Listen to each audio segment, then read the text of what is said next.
rabbit curry, cheesy rabbit at sisig pizza, rabbit with white sauce, Mongolian rabbit, rabbit papaitan, spicy adobo sa gata, patatim ala rabbit, rabbit caldereta, rabbit with pongkan sauce, ginataang rabbit, at ang inihaw na rabbit o rabbit chon.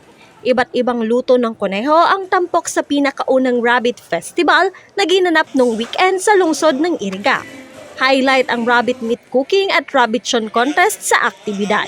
Nung una, sabi nila is mas malasa siya sa manok. Tapos, nung natigman ko na is, yun, mas masarap talaga siya unlike sa natural na ihaw ng manok. Panalo ang rabbit chon ni Alverjan Balancio mula Iriga City. Kampiyon naman sa cooking contest ang Pita Mix Snack Bar ni Nicanor Velasco na first-timer sa pagluto ng kuneho. At ang sekreto raw ng kanyang winning recipe, simple lang, yung Sprite ang ginamit ko. Yun ang ginamit ko lang, wala na iba. Ang madali siyang lumambot at saka juicy siya. Ayon sa The Association of Rinconada Rabbit Racers Incorporated, may dalawang klase ang rabbit, ang pet type at ang meat type na klasipikado bilang poultry.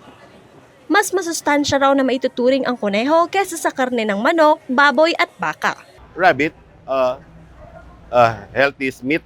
Kaya nasabi kong healthiest meat, wala kasing cholesterol, almost zero. Okay, walang taba siya. Mas healthier po siya unlike sa iba since more on grass. Masiram, nakayami, rabbit, litson, only in Iriga.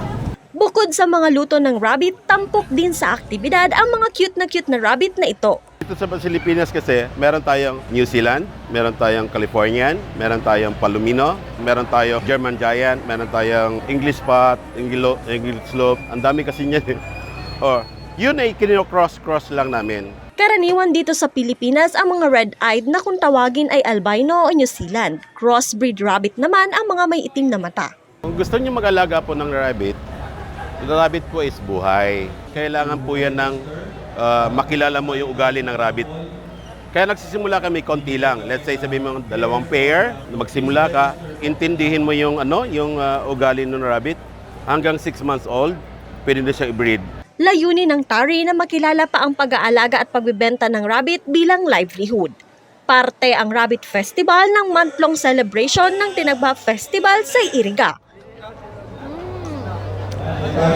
Yung first time ko kumain ng rabbit but I recommend this one, masarap. Marge Serico, CSN.